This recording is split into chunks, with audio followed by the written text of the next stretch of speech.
Hello बच्चों, कैसे हो आप। आज जो हम लोग पढ़ने जा रहे हैं वो है वर्ब। वर्ब के बारे में जानना बहुत ज़रूरी है। बहुत सारे बच्चे वर्ब को समझ नहीं पाते कि वर्ब होता क्या है, वर्ब की दिक्कत होती है। तो वैसे बच्चों के लिए ये वर्ब पढ़ाया जा रहा है कि ताकि वो वर्ब को समझ सके कि आखिर वर्ब में कब उसे कौन सा वर्ब कहेंगे और कैसे उसका यूज़ करेंगे। खैर, वर्ब को पढ़ाने से पहले हमारी बैच के बारे में जान लें कि हमारी टोटल लर्निंग ऐप जो है एक नई बैच चालू की है, निश्चय बैच, है ना, जिसमें आप ज्वाइन करें। पारा मेडिकल के बच्चों के लिए बहुत ही इंपॉर्टेंट बैच है, जिसमें ये उनकी संपूर्ण तैयारी कराई जा रही है और उस तैयारी को पूरा किया जा रहा है। और उन मेरे टीम का इस बैच का सबसे मेन उद्देश्य क्या है कि आप लोगों को अच्छे से अच्छे रैंक ज्वाइन करें, अच्छे से अच्छे रैंक दें, ताकि आप अच्छे से अच्छे कॉलेज को ज्वाइन कर सकें। तो इसके लिए आपको निश्चय बैच पे जुड़ना होगा। और हम लोग जो वर्ब की एक वीडियो ला रहे हैं, ये वीडियो आपको बहुत ही मदद करेगी आपको वर्ब को समझने में। तो सबसे पहले जो हम लोग पढ़ने जा रहे हैं, है ना, वो आपका जो है वर्ब। तो वर्ब कहते किसको है, देखिए हमारे सामने बोर्ड पे लिखा हुआ है कि वर्ब यानी क्रिया। कहता है a verb is a word which shows an action, state और पोजीशन। कहता है क्रिया जो है एक शब्द है जो किसी एक्शन को दर्शाता है, किसी अवस्था को दर्शाता है और किसी अधिकार को दर्शाता है। उसे ही हम लोग क्या कहते हैं, वर्ब कहते हैं। जैसे मैंने आपके सामने ये तीन एग्जाम्पल रखा कि वो विराट, है ना, विराट प्लीज क्रिकेट। तो विराट क्या कर रहा है, कौन सा एक्शन कर रहा है, प्लेज खेलने का। इसलिए इस सेंटेंस में वर्ब क्या काम कर रहा है, एक्शन का काम कर रहा है।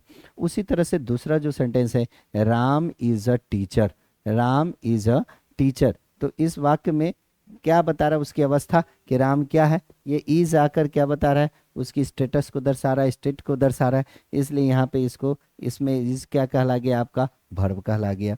उसी तरह आई हैव अ कार, ये हैव आकर क्या कर रहा है, अधिकार दर्शा रहा है, पोजीशन दर्शा रहा है।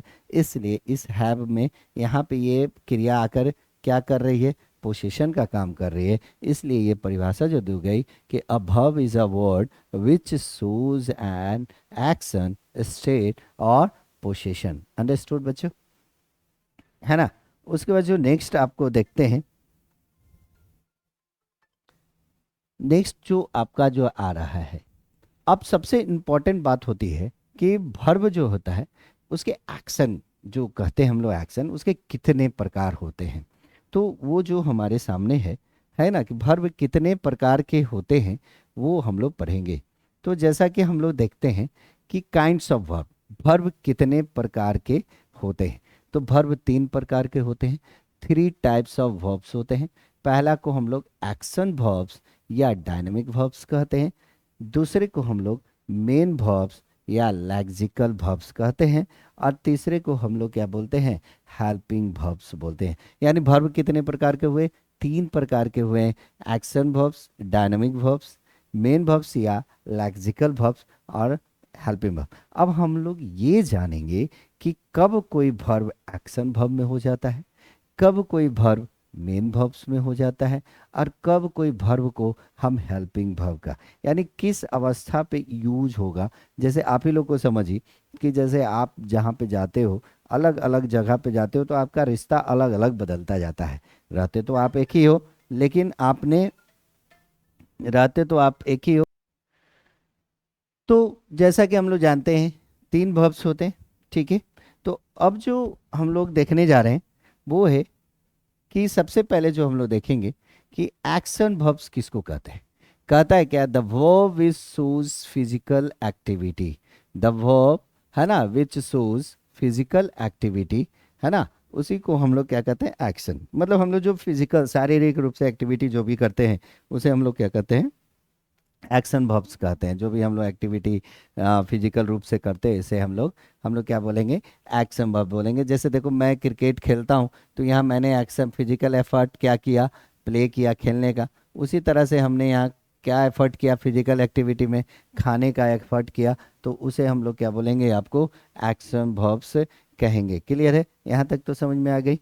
अब जो एक्शन वर्ब समझ में आ गया कि जो फिजिकल है, एकदम ध्यान रखना, जब हम पढ़ेंगे वहाँ पे कोई वर्ड फिजिकल एक्टिविटी को दर्शाएगा तो उसे हम लोग क्या बोलेंगे, एक्शन वर्ब्स बोलेंगे। क्लियर है बच्चों।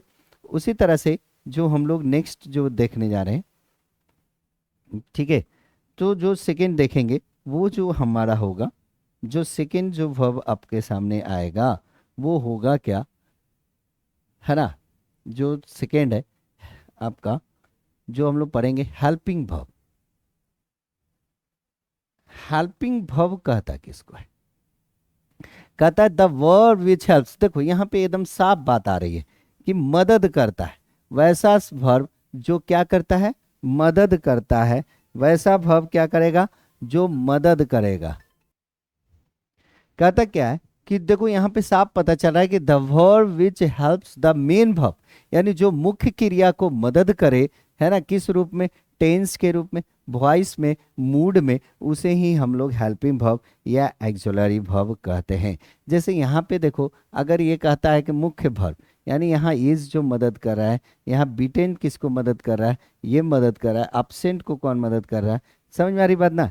यानी हेल्पिंग वर्ब जो कहता है, जो मुख्य क्रिया को क्या करता है, मदद करता है, उसे ही हम लोग, है ना, टेंस में और मुख्य क्रिया को जो मदद करे। जैसे अगर हम एग्जाम्पल दे, जैसे अगर हम कहेंगे आई एम रीडिंग, जैसे हम लोग एग्जाम्पल दें आई एम रीडिंग, है ना।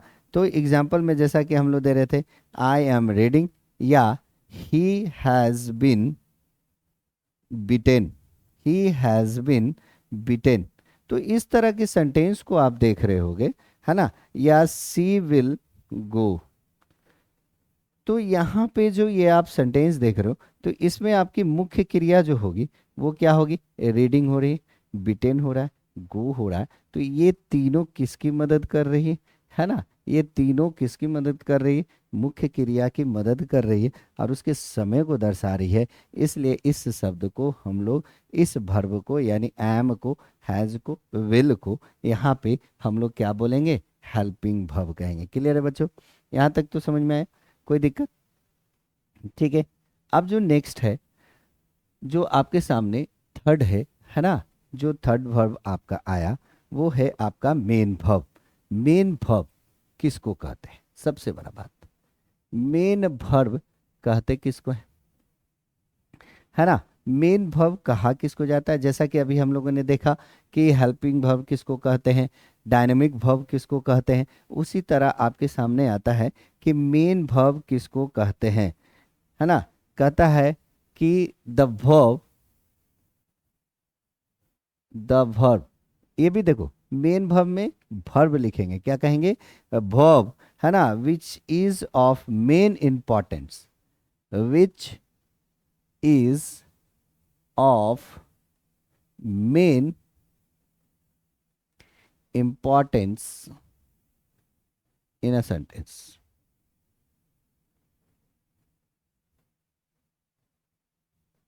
क्या कहता है कि वह सब वर्ब जो एक वाक्य में एक महत्वपूर्ण भूमिका निभाता है, उसे ही हम लोग मेन हेल्पिंग वर्ब कहते हैं। मेन वर्ब महत्वपूर्ण भूमिका जो निभाता है, उसे ही हम लोग मेन वर्ब कहते हैं। जैसे एग्जाम्पल देखो, राम इज ऑनेस्ट। तो यहाँ पे ये एक वाक्य में इसने एक महत्वपूर्ण भूमिका निभाई, इसलिए इस इज को हम लोग क्या करेंगे, मेन वर्ब के रूप में करेंगे। या दे आर absent, तो यहाँ पे ये क्या कहलाएगा, मेन वर्ब कहलाएगा। यानी बात समझ में आ गया, यानी डायनेमिक वर्ब समझ में आया, फिजिकल एक्शन। अब सवाल उठती है कि सर आप तो इज एम आर को भी मेन वर्ब भी कह रहे हैं, इज एम आर वाजवेयर को हेल्पिंग वर्ब भी कह रहे हैं, तो कब हम इसको हेल्पिंग वर्ब कहेंगे और कब हम इसको मेन वर्ब कहेंगे? तो इसके लिए कुछ बातों को जानना बहुत जरूरी है ना। इसके लिए कुछ बातें हम लोग जानेंगे कि आखिर वर्ब की पहचान कैसे होगी। कहता है पहली बात जानेंगे, कहता है यदि किसी वाक्य में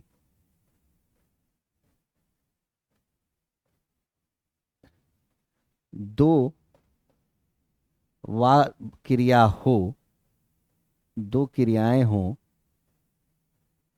तो यदि किसी वाक्य में दो क्रियाएं हो, क्या हो, यदि किसी वाक्य में दो क्रियाएं हों, है ना, तो तो एक क्रिया डायनेमिक वर्ब कहलाएगा,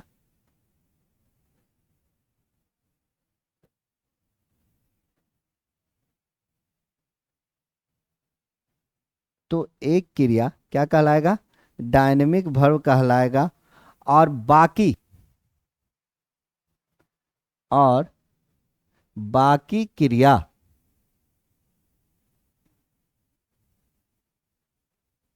हेल्पिंग वर्ब कहलाएगा।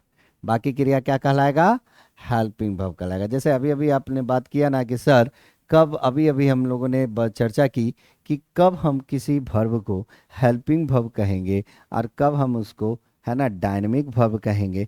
तो उसके लिए इस बात को याद रखिएगा कि यदि वाक्य में दो क्रियाएं हों तो एक क्रिया को डायनेमिक वर्ब कहेंगे और बाकी क्रिया को हम लोग क्या बोलेंगे, हेल्पिंग वर्ब कहलाएंगे, है ना।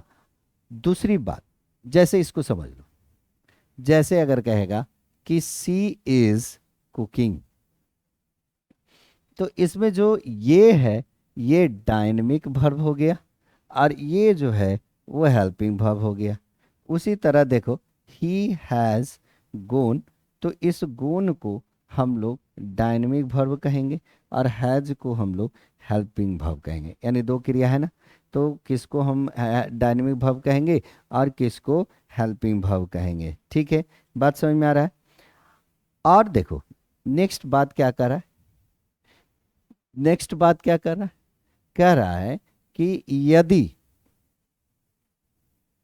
किसी वाक्य में,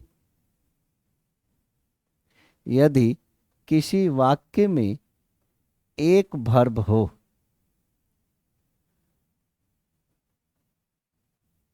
तो उसे मेन वर्ब कहेंगे, उसे मेन वर्ब कहेंगे,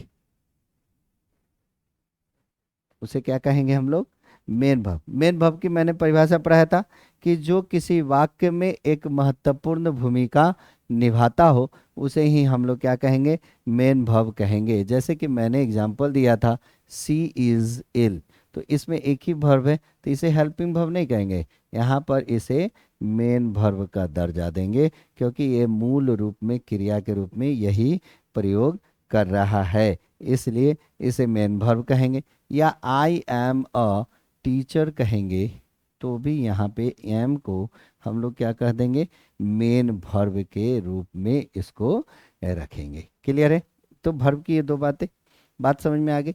अब हम लोग जो नेक्स्ट पढ़ने जा रहे हैं कि हेल्पिंग वर्ब जो आप पढ़े कि हेल्पिंग वर्ब कितने प्रकार के होते हैं। हेल्पिंग वर्ब जो हम लोग को पढ़ना है वो कितने प्रकार के होते हैं।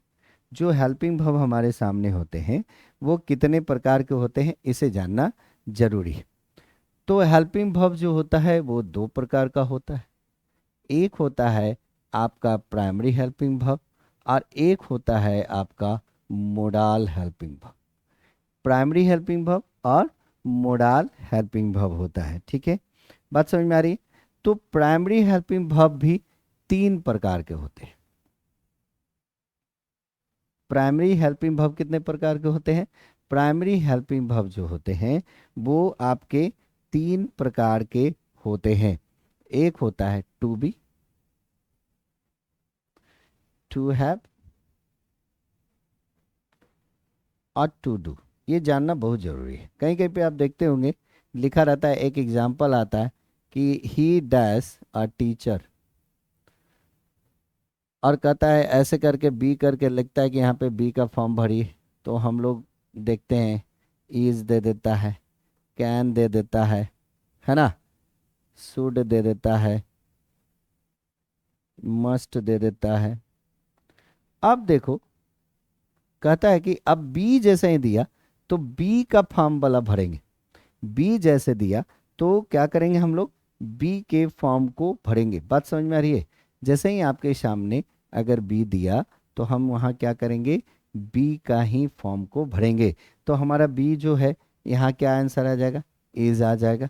क्लियर है, क्योंकि बी के फॉर्म में कौन कौन होगा, ठीक है, बात समझ में आ रही। तो बी के फॉर्म में क्या क्या आएगा, जैसे हम देखते हैं, is am are was were been being. देख रहे हैं, टू बी के सेंस में हम लोगों ने क्या दिया, इज एम आर, है ना, वाज वेयर बिन और बिंग, ठीक है। उसी तरह से हैव के फॉर्म में देखो, हैज हैव हैड हैविंग, यानी हैव के रूप में कौन कौन होगा, हैज होगा, हैव होगा, हैड होगा, है ना, हैविंग होगा। उसी तरह से टू डू के सेंस में देखो, डू होगा, डज होगा, डिड होगा। तो देख रहे हो कि आपका जो प्राइमरी हेल्पिंग वर्ब में तीन प्रकार के होते हैं, जैसे टू बी यानी इज को एम आर वाज वो बीन बिंग। टू हैव क्या कहलाया, हैज हैव हैड हैविंग। और टू डू क्या हो गया, डू डज और डिड हो गया। क्लियर है बच्चों, यहाँ तक तो ये समझ में आया। अब जो हमारा मोडाल वर्ब जो होते हैं वो कितने होते हैं, तो मोडाल वर्ब जो हमारे होते हैं 13 होते हैं।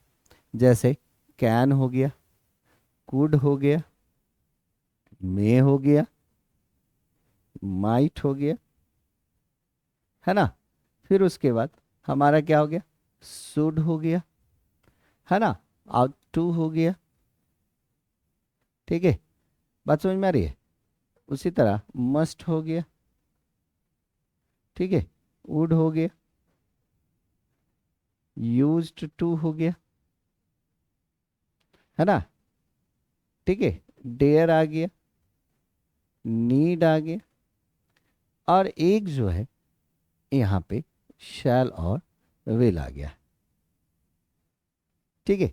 इसे ही हम लोग क्या बोलेंगे, मोडाल वर्ब हम लोग क्या बोलते हैं, इसे हम लोग क्या कहेंगे, मोडाल वर्ब कहेंगे। मोडाल वर्ब कौन कौन होगा, can could may might should ought to must would used to dare need shall और विल। हम लोग इस वीडियो के माध्यम से पढ़ेंगे कि is am are was were का प्रयोग कहाँ करते हैं, है ना, हैज हैव का प्रयोग कहाँ करते हैं, क्योंकि ये जानना बहुत ज़रूरी है, क्योंकि इसके बिना आपका यूजेस नहीं होगा। तो अभी जो हम लोग जो नेक्स्ट पढ़ेंगे वो है क्या, आपका यूज ऑफ, है ना। नेक्स्ट में हम लोग जो देखेंगे use of primary verb, primary helping verb, use of primary helping, है ना, वर्ब को हम लोग पढ़ेंगे। जो सबसे पहले हमारे सामने आए इज, देखते हैं इज को।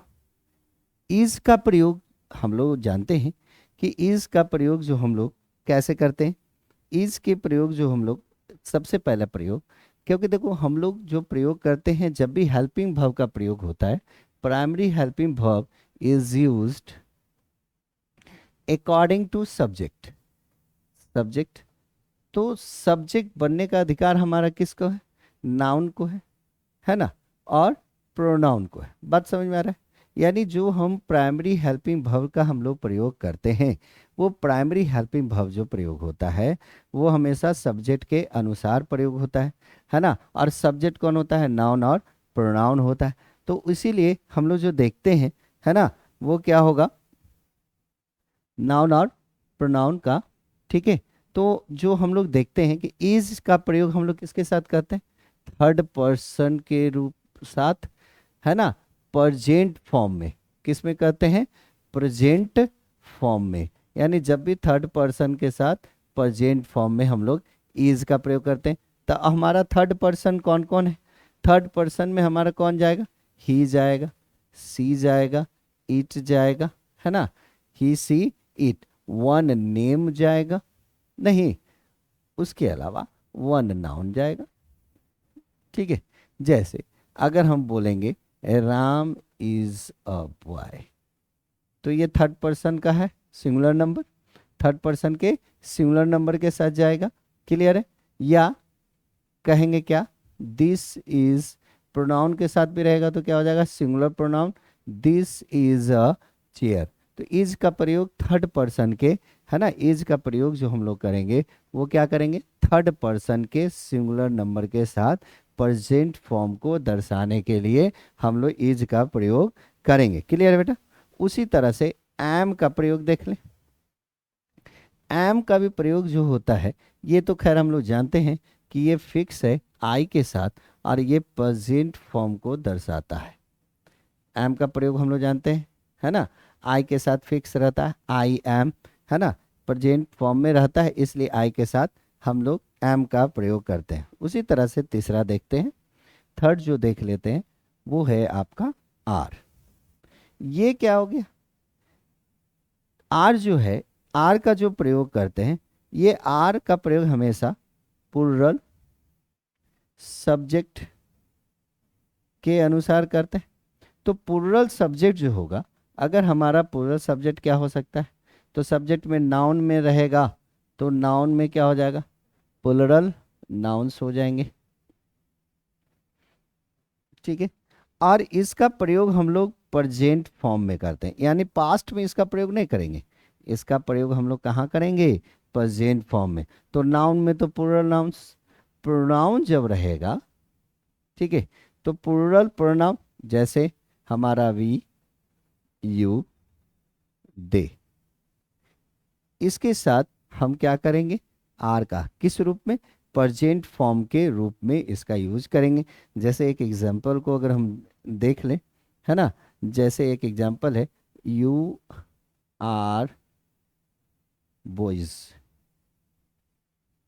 ठीक है, उसी तरह से दीज बॉयज आर डॉक्टर्स।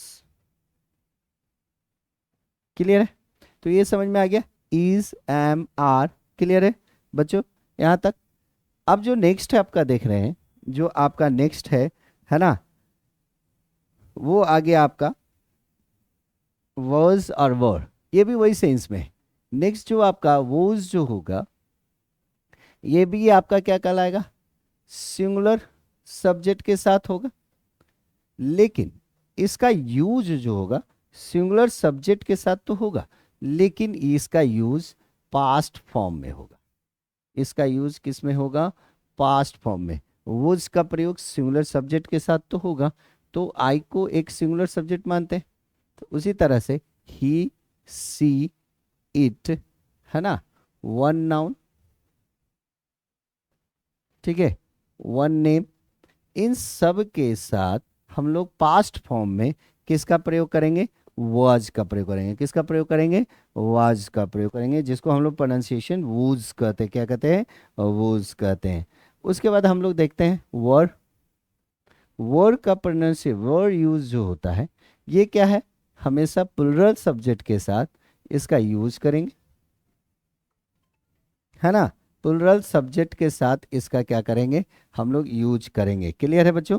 इसका जो प्लूरल सब्जेक्ट के साथ यूज करेंगे, ठीक है, तो बात समझ में आ गया आपको, है ना, बात समझ में आ गई। उसी तरह से वर्ड का प्रयोग प्लूरल सब्जेक्ट, और इसमें बात आती है कि प्लूरल सब्जेक्ट में ये पास्ट फॉर्म के लिए यूज होगा।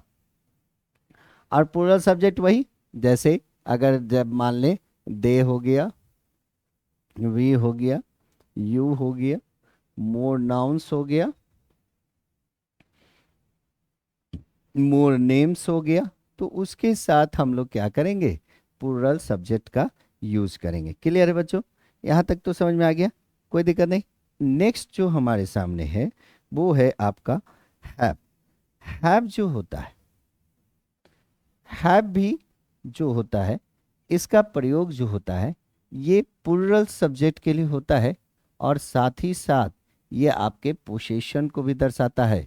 पोसेशन, है ना, यानी रखने के सेंस में, यानी रखे जाने के रूप में, रखे जाने के रूप में इसका प्रयोग करते हैं। ठीक है? और इसका जो प्रयोग होता है वो हमेशा प्रेजेंट फॉर्म में होता है, इसका प्रयोग हमेशा किस में होगा? प्रेजेंट फॉर्म में। जैसे आई हैव गोन, एक। दूसरा, आई हैव अ कार। तो देखो, एक में तो एक्शन बता रहा है प्रेजेंट का, और एक में पोजीशन यानी रखे जाने के सेंस में प्रयोग कर रहा है, इसलिए यहाँ पे इसका प्रयोग होगा। तो वॉज का, वर का। उसी तरह से अगर हम हैज का देखें, है ना, नेक्स्ट में हैज, ये भी वही बात है। हैज सिंगुलर सब्जेक्ट का, और ये भी पोजीशन का बोध करता है, ठीक है। और ये क्या करेगा? आपका प्रेजेंट फॉर्म को ये भी दर्शाएगा, प्रेजेंट फॉर्म को दर्शाएगा। ये आपको क्या करेगा? प्रेजेंट फॉर्म को दर्शाएगा। और सिंगुलर सब्जेक्ट आपको बता चुके हैं, उसके अनुसार, सिंगुलर सब्जेक्ट के अनुसार इसका प्रयोग होता रहेगा। बात समझ में आ रही है बेटा? आपको समझ में आ गया, है ना? उसी तरह से हैड का भी अगर देखोगे तो हैड भी सेम है, ये भी वही बात है। ये सिंगुलर सब्जेक्ट के साथ भी आ सकता है,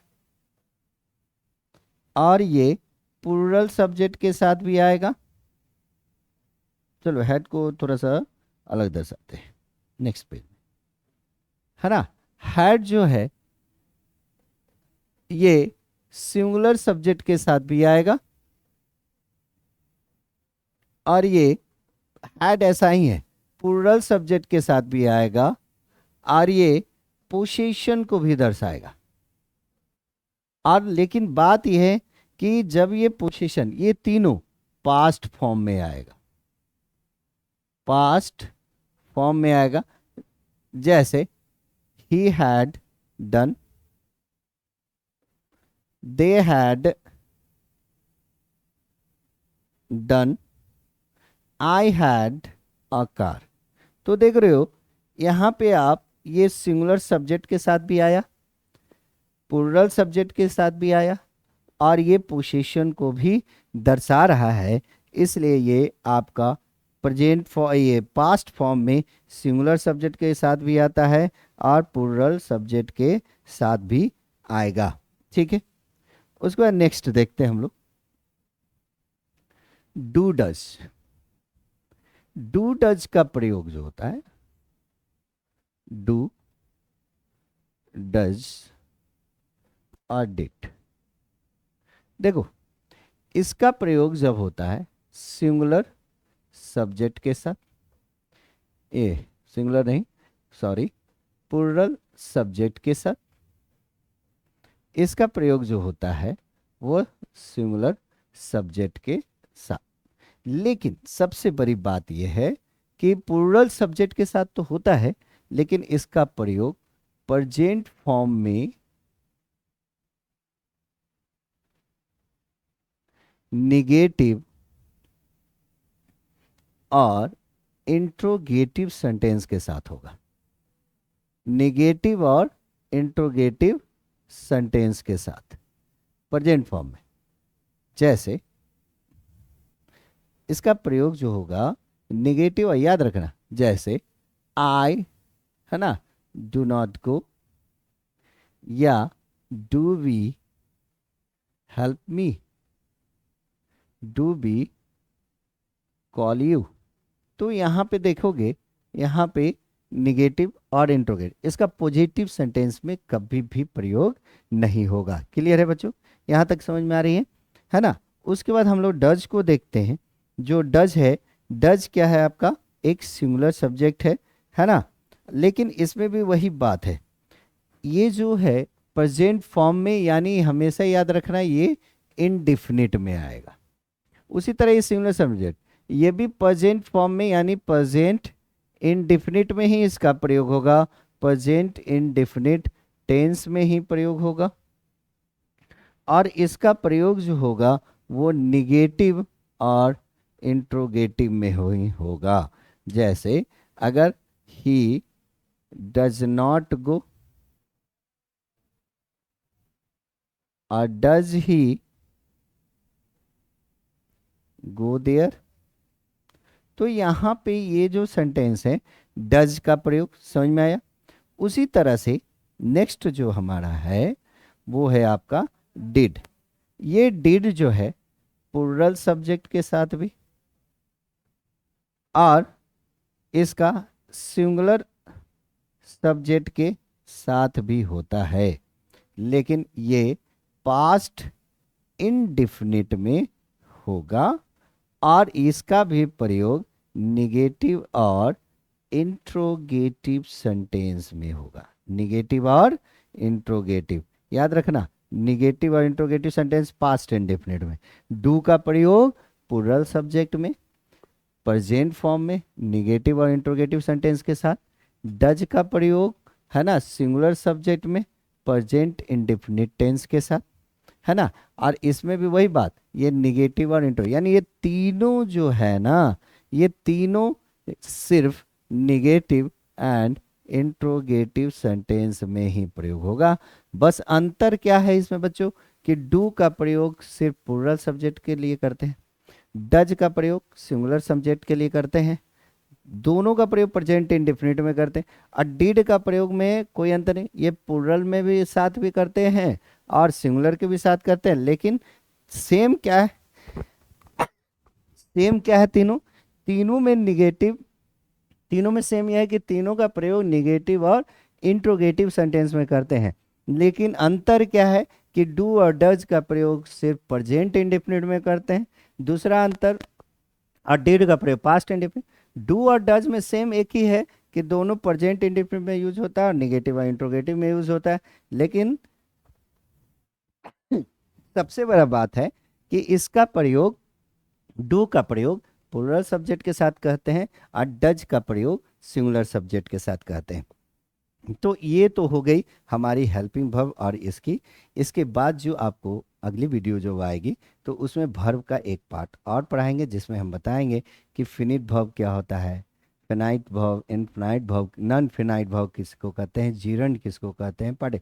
क्योंकि ये जानना जरूरी है, क्योंकि पूरी सेंटेंस में हेल्पिंग वर्ब भी अपनी एक महत्वपूर्ण भूमिका निभाता है। तो आपको यहाँ तक समझ में आ गया बच्चों, तो इसे ज़रूर एक बार देखें। और अंततः मैं फिर से कहूँगा कि हमारी टोटल लर्निंग बैच एक नई बैच ला रही है, निश्चय बैच, जिसमें पारा मेडिकल बच्चों के लिए एक अहम तैयारी कराई जा रही है। आप इस बैच से जुड़िए और हमारा बुक भी इशू हुआ है, उस बुक को भेजा जा रहा है। तो आप हमारे एडमिनिस्ट्रेशन जो नीचे नंबर आपकी चल रही है उस पर बात करके आप बुक भी मंगवा सकते हैं। So thank you, bye bye.